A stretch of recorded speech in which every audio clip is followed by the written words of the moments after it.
Detergent tray जर liquid use करत असेल तर लिक्विड ह्या ट्रे मध्ये यूज करू शकताय. पावडर यूज करणार असेल तर इथला फ्लॅप असा वर घ्यायचा, इथे पावडर टाकू शकताय. ओके. तर खाली असेल तर लिक्विड, वर असेल तर पावडर टाकू शकता. मग त्याच्यात ते पण नाही करत असेल तर मग सोपं तुम्हाला सांगतो. मम्मी ये बघा पटकन. हे आपलं डिटर्जंट ट्रे येतं. लिक्विड वापरायचं असेल तर लिक्विड ह्या ट्रे मध्ये वापरायचं. जर पावडर वापरणार असेल तर इथला फ्लॅप वर घ्यायचा, इथं खाली पावडर टाकायची. मग जर ते पण जमत नसेल तुम्हाला तर फक्त हे लिक्विड साठी ठेवा आणि इथला ट्रे पावडर साठी ठेवा. हे लिक्विड साठी राहील, हे पावडर साठी राहील. मधल्याच्यात तुमचं कम्फर्ट, डेटॉल, सेंट एक्स्ट्रा तुमचं काय येईल तर मधल्याच्यात येईल. ते दारू इथनं ओपन होईल. इथं पकडायचं, कपडे टाकताना ते कपडा टाकायचा. त्यात पेन कॉइन काय जाणार नाही याची काळजी घ्यायची. कमीत कमी 50% कपडे टाकायचे, जास्तीत जास्त 80% कपडे तुम्ही टाकू शकता. 20% मोकळं ठेवायचं, एकमेकावर कपडे आपटले पाहिजे. कपडे टाकताना एक काळजी घ्यायची की स्टीलचा ड्रम आहे ना, त्याच्या आतमध्ये कपडे पाहिजे. ह्या रबरवर कपडे आले नाही पाहिजे. रबरवर कपडे आले, रबर तुटला फाटला काय झालं तर वॉरंटीमध्ये येत नाही. तर कपडे टाकताना एक काळजी घ्यायची, स्टीलच्या ड्रमच्या आतमध्ये कपडे पाहिजे. जेव्हा पण कपडे वॉश करून तुम्ही बाहेर काढणार आहे तर इथं रबरवर पाणी आणि आतमध्ये पण पाणी असतं. कोरडं कापड घ्यायचं, दररोजच्या दररोज पुसून घ्यायचं रबर, म्हणजे खराब होत नाही. आणि 10-15 मिनिट दार ओपन ठेवायचं व्हेंटिलेशन साठी, म्हणजे कोंदट वगैरे वाचायचं. त्यानंतर इथं टच केलं की मशीन तुमची चालू होईल. बंद करायला इथं फक्त 2 सेकंद प्रेस करायचं, बंद होतं. चालू करताना फक्त एकदा टच करायचं. ठीक आहे. आता इथं हे दिलेलं तुम्हाला प्रोग्राम, ज्या प्रोग्रामच्या समोर लाईट लागलेली असेल तो प्रोग्राम तुमचा सिलेक्ट राहील. ओके. प्रोग्राम चेंज करायला तुम्हाला इथं एक बटन दिलंय. इथले प्रोग्राम चेंज करायला इथं बटन आहे, आणि इथले प्रोग्राम चेंज करायला तुम्हाला इथं बटन दिलेलं आहे. ओके. आता इथलं आपण मिक्स दिली, आता ही मिक्स दिली, मिक्स वाले जेवढे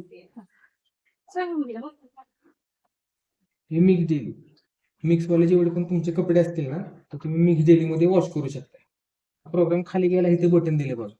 इथे घेतलं की कॉटनवर आलं. कॉटनची बेडशीट असतील, पांढरे कपडे वगैरे असतील तर कॉटन मध्ये तुम्ही वॉश करू शकता. त्यानंतर सिंथेटिकच्या साड्या असतील, टी शर्ट वगैरे असतील तर तुम्ही सिंथेटिक मध्ये वॉश करू शकता. त्यानंतर बेबी वेअर, लहान मुलांचे कपडे असतील त्यासाठी हे रिफ्रेश म्हणजे काय, खूप दिवस झाले कपड्यात कपडे ठेवलेत, कोंडट वगैरे वाचत असेल तुम्ही रिफ्रेश पण करू शकता. लाईट स्टीम पण दिली जाते. आता आपल्याला ह्या प्रोग्रामवर यायचं, आता इथं लाईट नाही कुठं, बरोबर आहे ना. आता इथलं बटन दाबलं की इकडे लाईट आली बघा. आता ही माय ॲप आहे, मोबाईलवरून तुम्ही याला कनेक्ट करू शकता. त्यानंतर आलं एक्सप्रेस 50, 15 मिनिटाचा प्रोग्राम. एकदमच कमी मळलेले कपडे असतील तुम्ही 15 मिनिटाला लावू शकता. त्यानंतर बल्कीमध्ये तुम्ही बेडशीट, ब्लँकेट वगैरे पडदे काय असतील तर बल्कीमध्ये लावू शकता. त्यानंतर क्रेडल वॉशमध्ये तुमच्या वर्कवाल्या, डायमंडवाल्या साड्या, ड्रेस वगैरे असतील तर तुम्ही क्रेडल वॉशमध्ये वॉश करू शकता. त्यानंतर स्पिन, ड्राय अँड ड्रेस, हे फक्त कपडे वाळवण्यासाठी तुम्हाला एक प्रोग्राम राहील. त्यानंतर बघा खाली टप क्लीनचा ऑप्शन आहे. त्याच आतला जो ड्रम आहे ना त्याच्या क्लिनिंगसाठी हा टप क्लीन ऑप्शन दिलेला आहे. तर तो आपल्याला ऍक्टिव्हेट करायला लागतो. ऍक्टिव्हेट कसा करायचा, ह्या प्रोग्रामवर लाईट घ्यायची, हे टेम्परेचरचं बटन आहे ना, असं प्रेस करून ठेवायचं. इथं बघा टप क्लीन येतं, ते क्लिनिंगची पावडर इथे टाकून स्टार्ट करायचं. हे स्टार्ट करायचं बटन आहे. बाकी ही खालचे सगळे एक्स्ट्राचे ऑप्शन आहेत. टेम्परेचर आणि स्पिन ह्या दोन्ही प्रोग्राम मध्ये ऑलरेडी कंपनीने सेट करून दिले, पण तुम्हाला कमी जास्त करायचं असेल तर तुम्ही इथनं कमी जास्त करू शकता. स्पिन म्हणजे कपडे वाळवायची स्पीड आहे, इथनं पण तुम्ही कमी जास्त करू शकता. आणि हे स्टीम राहिले, कपड्यांना जर तुम्हाला स्टीम वगैरे द्यायची असेल तर इथले जे प्रोग्राम आहेत त्यांनाच फक्त स्टीम ऍक्टिव्ह होतं. ह्या प्रोग्रामला स्टीम ऍक्टिव्हेट होत नाही. इथं स्टीम ऍड केली की एक्स्ट्रा 25 मिनिटं ऍड होतात तुमचे तिथे. बाकी स्टार्ट करायला इथं बटन दिलेलं. बाकी खाली एक फिल्टर असतो इथं, हा फिल्टर महिन्यात एकदा क्लीन करायचा. जसं ते मशीनला तुमच्या तसंच असं फिरून काढून दाखवा.